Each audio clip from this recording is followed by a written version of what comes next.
हमारी मुलाकात नहीं हुई, लेकिन मेड़ता में जब इनकी मीटिंग हुई तब हम बीकानेर से युवा साथियों के साथ वहां पे पधारे, वहां पे विचार सुने।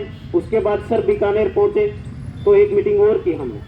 हम इनके विचारों से इतने प्रभावित हुए कि सर ने हमें एक बात कही थी कि आप अगर आपका फोन चलाना चाहते हो, अपना राज चलाना चाहते हो तो बोलना सीख जाओ। हमने कहा सर हम बच्चे हैं, पढ़ने वाले, गाँव में बड़े लोगों के सामने नहीं बोल पाते। सर ने कहा आप सही बात में बोलना, गलत मत बोलना। उसी दिन से हमने ठान ली थी कि हम गांव में लड़ाई शुरू करेंगे और सच्चाई की और हक की करेंगे। उस दिन के बाद मैं माफी चाहता हूं सर, थोड़ा सा रास्ता अलग ले रहा हूं।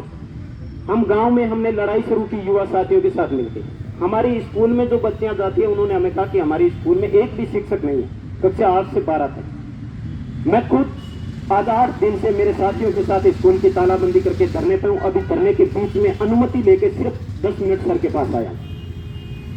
हम लोग लड़ाई लड़ रहे हैं, भूख हड़ताल कर रहे हैं, शिक्षक फेरबुतल हो रही है, मिल रहे हैं, लेकिन जैसा भी मिलेगा हक में होगा फैसला। लेकिन हम सच बोलते तो है ना, कम से कम ये सर की ही सिखाई गई बात है और हम बोलते हैं। बात अगर गौशाला की करें या बछड़ों की या आवारे पशुओं की करें तो माफी चाहते हैं। हम बड़े नेताओं का नाम नहीं लेना चाहते, लेकिन नेताओं के जब काफिले निकलते हैं ना तो इन पशुओं की वो दुर्गति करके जाते हैं, ऐसे गाड़ियां टच करके जाते हैं कि वो सोचते नहीं हम जिंदगी इनके सारे जी रहे। ये उन लोगों को पता होनी चाहिए। बात जब फसल बीमा की आती है तो भी हम दुख होते हैं, क्योंकि गांव में तो फसल बीमा नाम का एक नाम सुना हुआ है सिर्फ, कि फसल बीमा भी होता है। गांव के लोगों को बेचारों को भोले वाले लोग होते हैं, और सरकारी लोग ये सोचते हैं कि गांव के लोग अगर बोलना सीख गए तो फिर हम कौन पूछेगा, इसलिए वो दबा के रखते हैं। फसल बीमा का तो गाँव में ना के बराबर माहौल रहता है। अगर लाख आया तो भी चोखा, 2 रुपया आया तो भी चोखा। लारे सर के दिन फोटो गाली 2 रुपया आएगा जनापा जी सके कहता तो उसके जमीन में कोई रोड की दौड़ है, जन 2 रुपया ये ठाकुर ने अपन खा के आपने ऊपर लाई। सही है या कौन दिन बाद में जब बात आवे वार्ड सभा की तो मारो भी एक साथी मेरे खुद को भतीजो वार्ड पंच है गाँव में, लेकिन मैं भी ना पिछले 10 दिन वहां चीज सिखा रही कि यार बोलना सीखो, जब बैठ के यार किया बोला मैं बन क्यों माने।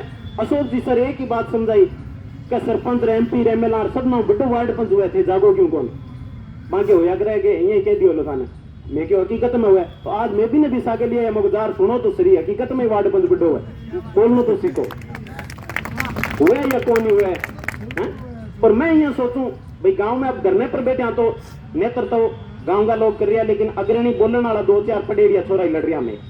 तो ये साबुत मैं यहाँ सोचूं कई बार और बुआगजन ये सोचूं कि यार जायज बोल रहा, हक में बोल रहा, कोई बीच थोड़ी मांगने लग रहा नेता खनो सही ने क्यों सही कौन कह सका। दिन बाद में अब कई लोग ये सोचा कि थे छोटो टेंट लगा लियो, थे तो उठ जो, थे तो उड़ जो। हम लोग उनसे ये कहते हैं कि हम वो लोग नहीं है जो टेंट उठाकर चले जाएं, हम वो लोग हैं जो लोगों के दिलों पर राज करके सच्चाई की वो लकीर खींच देंगे कि आपको मिटाने में टाइम लगेगा। उसके बाद मैं माफी चाहता हूं, लेकिन अशोक जी सर के बारे में 2 पंक्तियां कह देता हूं कि ये कतरा होके तूफानों से जंग लड़ते हैं, ये कतरा होके तूफानों से जंग लड़ते हैं, इसको बचाना इस समंदर की जिम्मेदारी है। दुआ करो कि सलामत रहे इनकी ये हिम्मत, ये एक चिराग के आंधियों पर भारी है, जो गूंजते हैं ना उन आंधियों पर एक चिराग भारी है। अगर नहीं मानते आप तो सोशल मीडिया उठाकर देख लेना, बाड़मेर का आपने देखा होगा, जो सिस्टम बीमे का चला था वो भी देखा होगा सबने। इन लोगों ने, अब सरकारी अफसर ये डरते हैं, हम भी आजकल कहीं कहीं काम निकलवा लेते हैं, जाते हैं तो कहते हैं हम अशोक जी के चले, आप ऐसे मत गोली दो हमें, तब वो कहते हैं यार ये अलग चीज है। अभी हम वैसे यहाँ से सर से बात करने के बाद शिक्षा निदेशालय जाएंगे, हम अपना लेटर लेके, वहां भी हमारी शिक्षकों की है। और माफी चाहता हूं कि हमें थोड़ा जल्दी निकलना चाहेगा, इसलिए धन्यवाद। इनकलाब जिंदाबाद।